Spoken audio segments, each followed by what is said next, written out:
Vamos lá, pessoal. Vamos retomar aqui nosso raciocínio. Então, vamos agora falar de estabilidade. Já que nós terminamos, né, o famoso estágio probatório. Pessoal, o que é estabilidade? Deixa eu só abrir aqui a norma para a gente poder, né, ter um contato. E a gente tá abrindo aqui, vamos lá. Pessoal, o que é estabilidade? Só um conceito rápido. Estabilidade é uma prerrogativa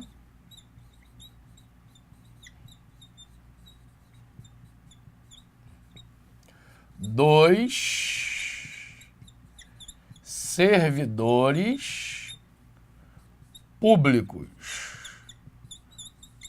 Então, o que é estabilidade? É uma prerrogativa dos servidores públicos. No dia que a gente vai ler isso aqui, em casa, estudando sozinho, coisa e tal, né, com certeza, para quem está aprofundando, surge uma dúvida. Que dúvida é essa? Deixa eu só já botar aqui. Isso, peraí.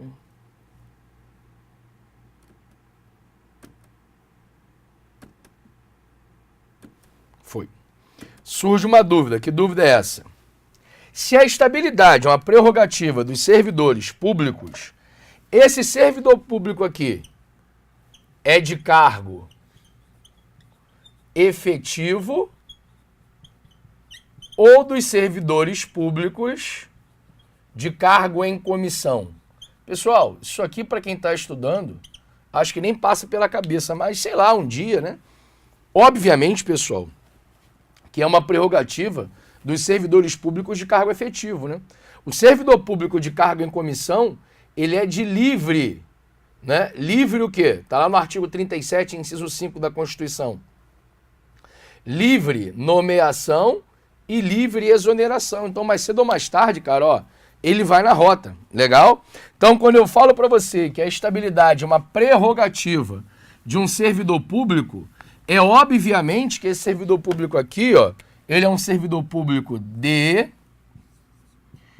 cargo efetivo. Tá bom? Então esse servidor público aqui é um servidor público de cargo efetivo. Então vamos lá. O que é estabilidade? Estabilidade é uma prerrogativa dos servidores públicos de cargo efetivo. Olha para cá. Se é uma prerrogativa, essa estabilidade vai gerar algumas vantagens, não é isso? Vamos focar, pessoal, nas vantagens que caem em prova, tá? Já vou chegar aqui. E além disso, se é uma prerrogativa, eu tenho que saber quanto tempo o servidor público vai ter que trabalhar, ou seja, vai ter que estar em efetivo exercício, porque a estabilidade ela também conta do exercício, né? A estabilidade, ela também conta do exercício. Legal?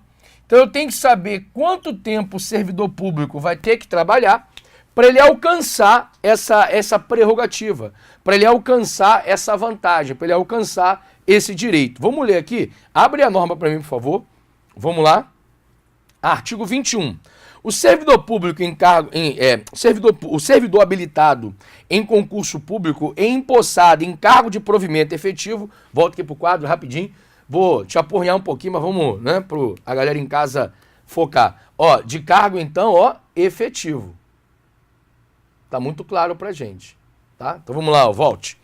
De cargo efetivo, adquirirá estabilidade no serviço público. Então, só para a gente poder complementar aqui, ó, a estabilidade é uma prerrogativa do servidor público, né, que vai trazer vantagem por quanto tempo, e a estabilidade, pessoal, ela não é no cargo, ela é no serviço público.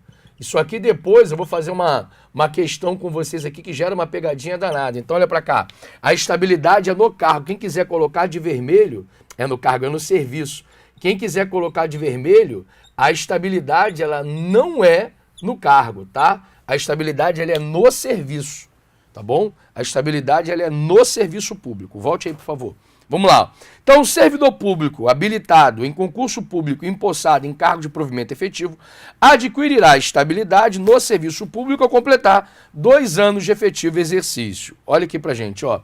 Coisas importantes. Falou pra gente que a estabilidade vem do efetivo exercício, só que fala que a estabilidade vem em 2 anos, não é isso? Não, pessoal. Olha pra cá pro quadro, ó. E aí depois no cantinho manda olhar pra emenda constitucional 19. Querido, a estabilidade, ela continua, né, em 2 anos ou ela mudou? Mudou, né? Emenda constitucional 19 emenda constitucional 19 de 1998, né?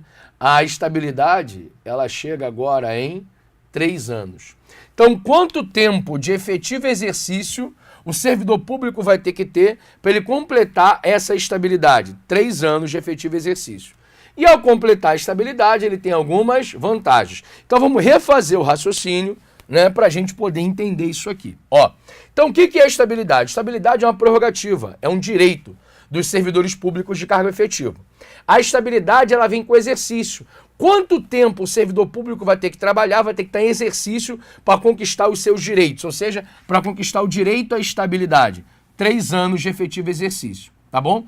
A estabilidade vai gerar, né, prerrogativa, vai gerar direitos no serviço. Então, a estabilidade não é no cargo, a estabilidade é no serviço. Então, ó, quem quiser colocar, né, até uma frasezinha aqui que é emblemática, né?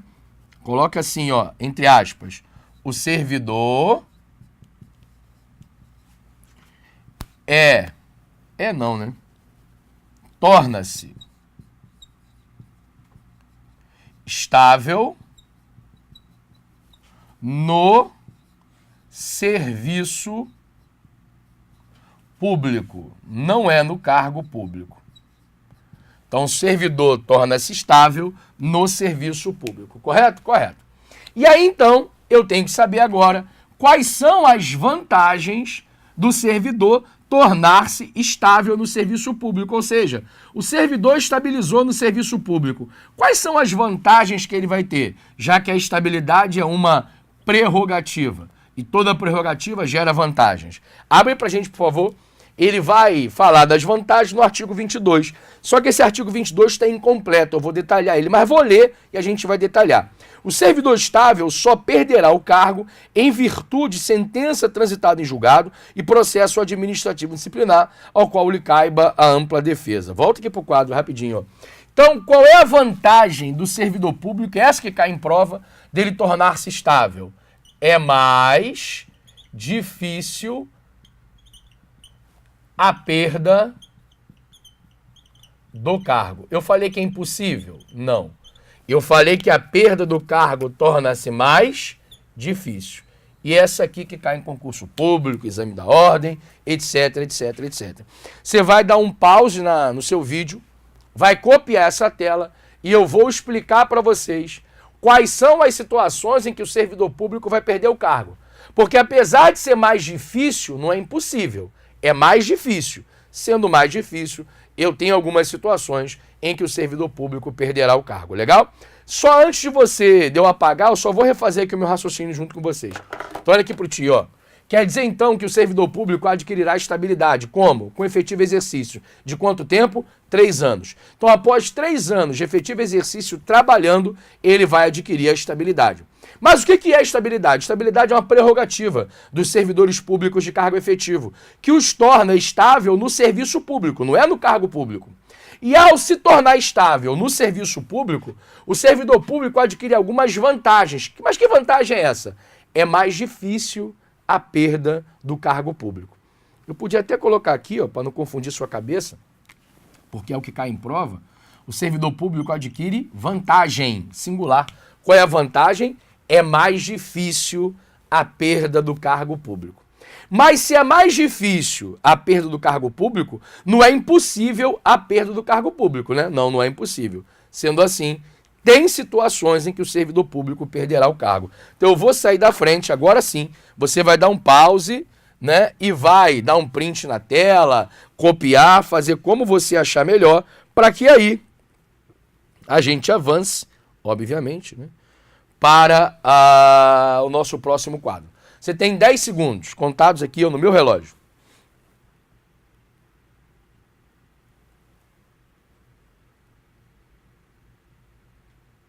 Vamos voltar? Voltei. Pessoal, significa dizer então que é mais difícil o servidor público perder o cargo? Significa que não é impossível. E quais são as situações, então, em que o servidor público irá perder o cargo? Basicamente, são 3. A Constituição, ou a Lei 8.112, ela é incompleta, tá, pessoal? Basicamente são 3. Porque a gente sofreu uma grande reforma com a Emenda Constitucional 19 de 98. E a Lei 8.112, ela é de 90.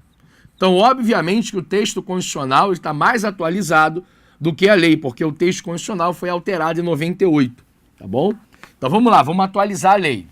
Quais são as situações em que o servidor público pode perder o cargo? Primeiro, por decisão judicial. Segundo, por processo, ou melhor, procedimento, né? Processo administrativo, porque processo é exercício de jurisdição. Eu sou partidário dessa doutrina, né? Que processo tem que ter exercício de jurisdição. Por isso que na administração pública eu não tenho processo, eu tenho procedimento. Porque se na administração pública eu tivesse processo administrativo, que acaba que às vezes a gente fala, né, existiria trânsito em julgado em direito administrativo. E não existe coisa julgada material no processo administrativo, né? Ou seja, no procedimento administrativo. Tá? Então vamos lá. Ó. Primeiro, decisão judicial, procedimento administrativo e, olha a temida aqui, ó, corte de gastos. Aí o seu caderno está completo. Tá? Corte de gastos. Vamos juntos, pessoal. Primeiro, decisão judicial. Essa decisão judicial tem que ter trânsito em julgado. Óbvio. Legal? Então tem que ser uma decisão transitada em julgado. E segundo, além de ser uma decisão transitada em julgado, são decisões transitadas em julgados de forma específica. Não é qualquer decisão judicial que vai gerar a perda do cargo. Então, por exemplo, uma decisão judicial que condena o servidor a pagar alimentos não vai fazer ele perder o cargo. Agora, a decisão judicial por condenação por crime e por improbidade, essa sim é passível, né, de perda do cargo, tá bom? Onde é que eu sei, né? Olha para cá, como é que eu sei disso? Tá lá no artigo 92 do Código Penal e no artigo 37, parágrafo 4º da Constituição Federal, que a improbidade pode gerar a perda do cargo e no Código Penal é o efeito secundário da sentença penal. Deixa eu botar aqui para a galera ver. Na Constituição, eu acho que está meio batido, porque a gente estuda direito administrativo, tem obrigação meio que de saber isso, né? Agora, vamos aqui no Código Penal, que isso aqui geralmente gera confusão, tá? Nem todo mundo domina a nomenclatura, porque também não é qualquer crime não, tá? Não é qualquer crime passível de fazer, de fazer o servidor público perder o cargo. Vamos lá? Está lá no artigo 92 do Código Penal. E o artigo 92 do Código Penal, ele fala assim, ó. Coloca aí para a galera ver. São também efeitos da sentença penal, porque o efeito primário da sentença penal está no artigo 91. Isso aqui são efeitos secundários. Inciso 1, a perda do cargo, função pública ou mandato eletivo. Meio tranquilo. O problema é que na linha A e B é que ele explica qual é a condenação que é passível de perda do cargo. Vamos lá, ó. Deixa eu marcar aqui para vocês, ó. Quando aplicada a pena privativa de liberdade por tempo igual ou superior a 1 ano, nos crimes praticados com abuso de poder ou violação de dever para com a administração pública, basicamente crime funcional. Então, quando o agente público for condenado por um crime que ele praticou com abuso de poder, por exemplo, concussão, ou violação de deveres com a administração pública, por exemplo, prevaricação, esse servidor público, se ele foi condenado a uma pena igual ou superior a 1 ano, já é o suficiente, né? Na linha B, quando for aplicada uma pena privativa de liberdade por tempo igual ou superior a 4 anos, nos demais casos. Aí, meu amigo, crime comum. Legal? Então, olha pra cá, rapidinho, ó. Esse crime aqui, ó, se for crime, né, funcional, crime que tem abuso de poder ou violação de dever com a administração, que tem a pena igual ou superior a 1 ano, não é isso? Igual ou superior a 1 ano. Se for crime comum, pena igual ou superior a 4 anos, tá? Então não é qualquer crime, porque se o cara cometer um crime comum com pena inferior a 4 anos, não dá. Então, por exemplo, o servidor público praticou lesão corporal no vizinho, pena de 6 meses a 2 anos. Se ele for condenado a pena máxima de 2 anos, a priori não vai acontecer nada com ele, no serviço público, né? Nem no direito penal, porque não tem mais... como é que se diz, base para crime com pena de até 4 anos, né? Ou seja, tem uma série de benesses aí que a lei penal permite, tá bom? Mas basicamente o que interessa aqui para o direito administrativo é que crime pode gerar perda do cargo? Pode, né? Desde que tenha sentença, né, decisão judicial transitada em julgado. E esse crime tem que ser, se for crime funcional, pena igual ou superior a 1 ano, se for crime comum, pena igual ou superior a 4 anos. E improbidade, perda do cargo, né, nos atos administrativos por improbidade. Nos atos administrativos praticados com improbidade, o servidor pode perder o cargo também, tá? Esse aqui agora, ó, é o PAD. Não, é processo administrativo, procedimento administrativo, que tem 2 espécies, o PAD e o PAP. É isso? É, o PAD e o PAP. Essas duas aqui que a gente viu, ó, decisão judicial e procedimento administrativo, elas estão no artigo 41 da Constituição Federal. Por isso que eu sei que esse processo administrativo que pode fazer o servidor perder o cargo é o processo administrativo disciplinar, legal, o famoso PAD, e o procedimento de avaliação periódica, o famoso PAP. Então, o procedimento administrativo disciplinar, né, por cometimento de falta grave, vai gerar a famosa demissão. E o procedimento de avaliação periódica, o famoso PAP, vai gerar a exoneração. Legal? A exoneração. E o corte de gastos e despesas. O corte de gastos e despesas, passei um pouquinho do tempo, mas vale a pena, está lá no artigo 169, parágrafo 4º da Constituição Federal. É quando a administração pública passa dos limites com gasto com o serviço público. Legal? Aí o Constituinte diz que é possível cortar servidor já estável, mas eu tenho que lembrar que tem uma ordem de prioridade, né? Qual é a ordem de prioridade? Primeiro, eu corto os servidores públicos não concursados. Depois eu corto os servidores públicos concursados não estáveis. Aí, por fim, eu corto os servidores públicos concursados estáveis. Essa é a ordem de prioridade, tá bom? Pessoal, passei 3 minutinhos aí do tempo previsto, mas a gente exauriu e atualizou seu caderno no que diz respeito à estabilidade, uma prerrogativa do servidor público de cargo efetivo que chega com 3 anos de efetivo exercício. A estabilidade é no serviço público e, em razão disso, a estabilidade torna mais difícil a perda do cargo. Não é impossível, porque eu tenho 3 situações em que o servidor público pode sim perder o cargo, tá bom? Nós já estamos voltando com o próximo ponto de 8.112.